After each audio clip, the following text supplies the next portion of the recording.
ನಾವು ಮೈರಸ್ ಕಂಪ್ನಿಯಿಂದ ಬಂದಿದ್ದೀವಿ.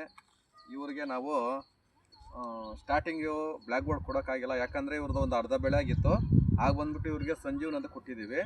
ಒಂದು ಹೂವು ಸ್ಟೇಜಲ್ಲಿತ್ತು, ಹೂವು ಸ್ಟೇಜಲ್ಲಿ ಅಂದರೆ ಮೊಗ್ಗು ಸ್ಟೇಜಲ್ಲಿತ್ತು.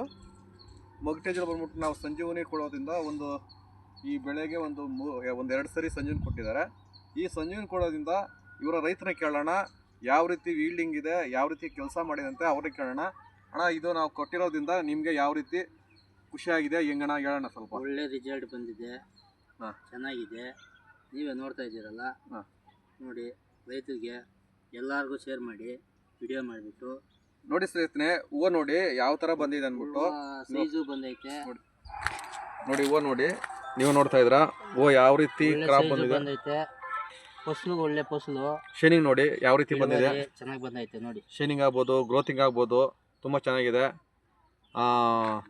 ಬಳಸಿ, ಯಾಕಂದರೆ ಆರ್ಗಾನಿಕ್ ಬಳಸೋದ್ರಿಂದ ನಮಗೇನಾಗುತ್ತೆ ಅಂದರೆ ಕೆಮಿಕಲ್ ಬಳಸಬೇಕು. ಕೆಮಿಕಲ್ ಒಂದು 30% ಬಳಸಬೇಕು, ಇನ್ನು 70% ಆರ್ಗಾನಿಕ್ ಬಳಸಬೇಕು. ಯಾಕಂದರೆ ನಾವು ಕೊಡ್ತಕ್ಕಂಥ ಒಂದು ಅಗ್ರಿಕಲ್ಚರಲ್ಲಿ ಒಳ್ಳೆ ರಿಸಲ್ಟ್ ಇದೆ ಸ್ನೇಹಿತರೆ. ತುಂಬ ಯೂಸ್ಫುಲ್ ಇದೆ ರೈತರಿಗೆ. ರೈತರು ಹೇಳಿದ್ರಲ್ಲ, ತುಂಬ ಚೆನ್ನಾಗಿದೆ ನೋಡಿ. ಶೈನಿಂಗ್ ಕೂಡ ಯಾವ ಥರ ಬಂದಿದೆ, ಒಂದು ಒಳ್ಳೆ ಈಲ್ಡಿಗೆ ಬಂದಿದೆ ಸ್ನೇಹಿತರೆ. ಥ್ಯಾಂಕ್ ಯು ಸ್ನೇಹಿತರೆ.